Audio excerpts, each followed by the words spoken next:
හැමෝටම අයිබෝවන්.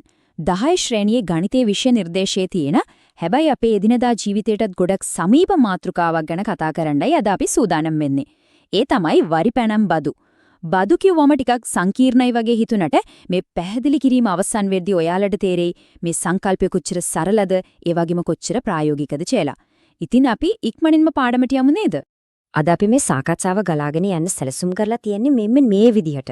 මුලින්ම බදු කියන්නේ මොනවද කියලා බලමු. ඊළඟට වරිපණම් බදු හඳුනා ගන්නවා, තුන්වෙනුව ඒවේ ගණිතමය පදනම කතා කරනවා. ඊට පස්සේ අපි පියවරෙන් පියවර ගණම් හදලා බලලා අවසානයේදී ඔයාලගේ දැනුම මැන බලන්නත් පොඩි අභියෝගයක් දෙනවා. හරි, අපේ පළවෙනි මාතෘකාව බදු පිළිබඳ මූලික හැඳින්වීම. ඇත්තටම ඇයි රජයක් මහජනතාවගෙන් මුදල් අය කරන්නේ? සරලවම කිව්වොත් රටක් පාලනය කරද්දී දෛනිකව සහ අඛණ්ඩව සිදුවන වියදම් තියෙනව නේද? අන්දේ පුනරාවර්තන වියදම් පියවා ගන්න තමයි බදු එකතු කරන්නේ. අපි කෙලින්ම රජයට ගෙවන බදු වලට සෘජු බදු කියලා කියනවා.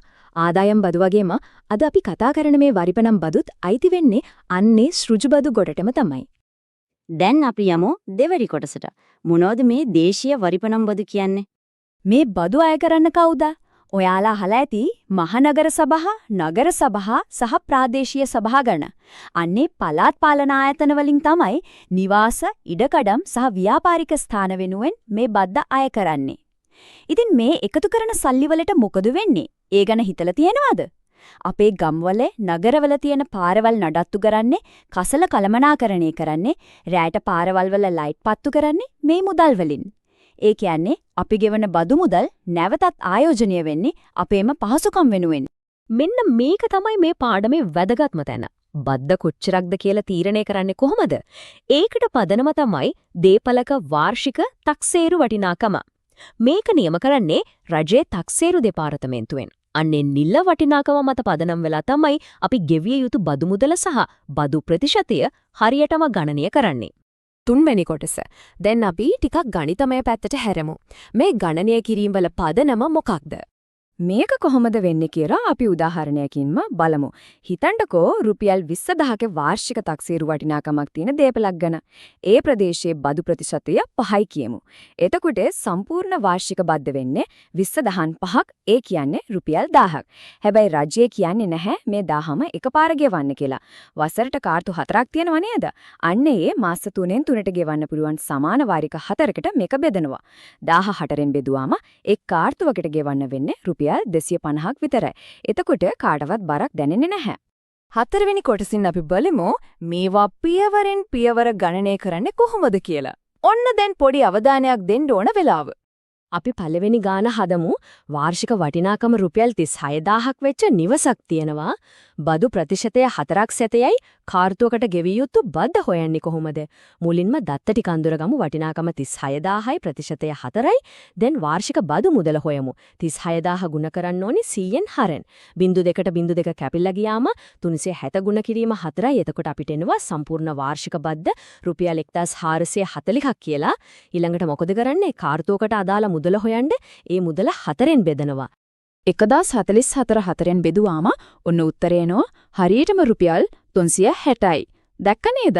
පියවරෙන් පියවර ගියාම මේවා හරිම ලේසි. දැන් අපි මේ ක්‍රියාවලිය පොඩ්ඩක් අනිත් පැත්තට කරලා බලමු. කඩකාමරයක වාර්ෂික තක්සේරු වගය රුපියල් 24000යි කියලා දීලා තියෙනවා. ඒකට කාර්තුවකට ගෙවන බද්ද රුපියල් 300යි. එහෙමනම් බදු ප්‍රතිශතය කීයද? මුලින්ම වාර්ෂික බද්ද හොයාගමු. කාර්තුවකට 300ක් නම් සම්පූර්ණ වසරකට 300 ගුණ කිරීම 4යි. ඒ කියන්නේ රුපියල් 1200යි. දැන් ප්‍රතිශතය හොයන්න වාර්ෂික බද්ද තක්සේරු වටිනාකමෙන් බෙදලා 100න් ගුණ කරන්න ඕනේ. ඒ කියන්නේ 1200 බෙදීම 24000 ගුණ කිරීම 100%. සුළු කරාම අපිට උත්තරේ එනවා හරියටම 5.7යි කියලා. සූත්‍රයක් ගොඩනගාගෙන දත්ත ආදේශ කරන එක විතරයි මෙතනදී කරන්න තියෙන්නේ. තවත් සංකීර්ණ අවස්ථා 3ක් ඉක්මනින් බලමු. පළවෙනි එක 50000කට 6 සතයක් වගේ වාර්ෂික බද්ද කෙලින්ම හොයන එක. ඒක 3000යි. දෙවෙනි එක ටිකක් වෙනස්. බද්ද 7 සතයක් වෙද්දී ඒක රුපියල් 2800ක් නම් සම්පූර්ණ වටිනාකම කොහොමද හොයන්නේ? 2800 7ෙන් බෙදුවම එක සතයක් එනවා 400ක් කියලා. ඒක 100ෙන් ගුණ කරාම සම්පූර්ණ අගය 40000යි. තුන්වෙනි අවස්ථාව තමයි කාර්තුවක බද්දෙන් ප්‍රතිශතය හොයන එක. 754න් ගුණ කරලා වාර්ෂික බද්ද 3000ක් කියලා අරන් ඒක තක්සේරුවගෙනුත් බෙදුවම ප්‍රතිශතය ලේසියෙන්ම හොයාගන්න පුරුවන්. දැන් ඔයාලට මේ සූත්‍රය ඕනම විදියකට පාවිච්චි කරන්න පුරුවන්. හරි. අවසාන කොටස. මෙච්චර වෙලා ඉගෙනගත්තු දේවල් පාවිච්චි කරලා ඔයාලගේ දැනුම මැන බලන්නයි දැන් යන්නේ. ඔන්න අභියෝගය. මේක ටිකක් ප්‍රායෝගික දේපල ගැටලුවක්. රුපියල් 30000ක් තක්සේරු කරපු නිවසක් තියෙනවා. බදු ප්‍රතිශතය 4%යි. මේක මාසෙකට රුපියල් 3000ක කුලියකට දීලා තියෙනවා. හැබැයි නිවසේ අලුත් වැඩියාවට වාර්ෂික කුලියෙන් 15%ක් වියදම් වෙනවා. එහෙමනම් අයිතිකාරයාට අවසානයේ ඉතිරි වෙන ශුද්ධ ලාභය කීයද? ආදායමක් තියෙනවා, ඒ වගේම වියදම් දෙකකුත් තියෙනවා. කොහොමද මේක ලෙහගන්නේ? බය වෙන්න එපා. අපි පියවරෙන් පියවර යමු. මුලින්ම වාර්ෂික කුලිය ආදායම හොයමු. මාසෙකට 3000ක් නම් අවුරුද්දට 3000 ගුණ කිරීම 12. ඒ කියන්නේ රුපියල් 36000යි. දෙවෙනුව වියදම් පැත්ත. වරිපනම් බද්ද 30000න් 400ක්. ඒ කියන්නේ 1200යි.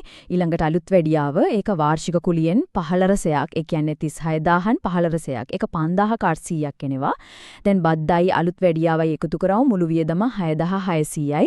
ශුද්ධ ලාභය හොයන්න නම් අර මුළු ආදායම වෙච්ච 36000 මේ වියදම් 6600 අඩු කරන්න ඕනේ. ඔන්න අවසාන උත්තරේ රුපියල් 29400යි. මේ වගේ ගාණක් තනියම හදාගන්න පුරුවන් උනා කියන්නේ ඔයාලා දැන් වරිපනම් බදු පාඩමේ වැඩකාරයෝ. නියමයි. වරිපනම් බදු ගැන ඉගෙන ගත්ත කියන්නේ ඔයාලා දැන් පොතේ තියෙන ගණන් ටිකක් හදාන්න විතරක් නෙවෙයි දන්නේ. අපේ පාරවල්, වීදි ලාම්පු වගේ දේවල් නඩත්තු වෙන්න සල්ලි ඉන්නේ කොහොමද කියන ප්‍රායෝගික යථාර්ථයක් දැන් ඔයාලා දන්නවා. ඉතින් ඊළඟ පාර ගෙදරට වරිපනම් බදු බිලාවම නිකමට ඒක අරන් ගලන්න. ඒකේ ගණන් හදලා තියෙන හරියටමද කියලා දැන් ඔයාලටම චෙක් කරලා බලන්න පුරන්නේ නේද? ඒ ගැනත් හිතන ගමන් අපි අදට සමුගනිමු. ඔයාලා හැමෝටම සුබ දවසක්.